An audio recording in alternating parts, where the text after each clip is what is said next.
Today we did a lesson on narrative writing.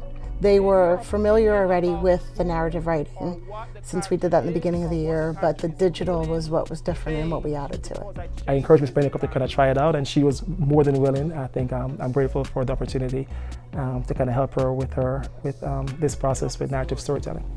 What do you think is happening right there in the exposition?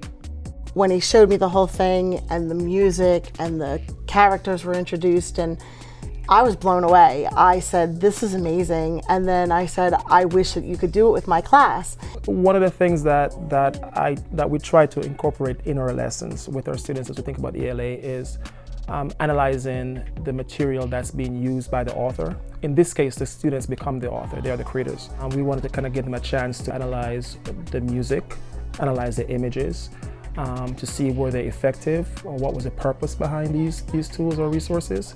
And then as they go through the process of creating their own, they're going to think back on the intent behind those tools or resources in creating their own stories, right? And we're going to show you some tools, some resources to enhance your storytelling. Adding the digital part of it also helps, not just with the critical thinking, with the higher order thinking, but adding the elements that need to be put in there so that the story becomes interesting, exciting. Why don't we take 2 minutes amongst your tables and talk about your ideas? I made sure that they knew that technology was important and here's how to use it safely, here's how to use it correctly. We want to be respectful of people's property, and we're going to search for things that have already been granted permission for us to use. Is that all right? That makes sense? This is a tool, it's a resource. It's not the end all be all of everything. It's meant to enhance the lesson. It doesn't replace the teacher. It doesn't replace the entire lesson. I'm also able to put what on the slide?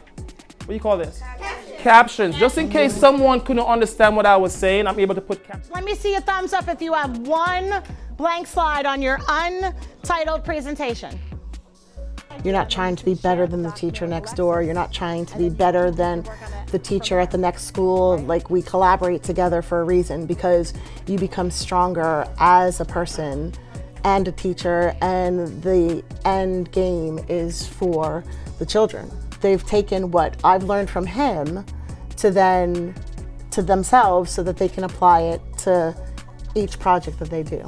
So for other teachers who would like to use some of these techniques or resources in their classroom, one of the things I would remind or encourage them to be patient. Pace the lesson, chunk the lesson into the different parts so that if you don't get through everything in that particular day, you can segue as we need to do for the next day. So if I can teach a lesson in a certain way and I have helped another teacher teach it so that she's reached or he's reached their children, then my job, becomes more fulfilling.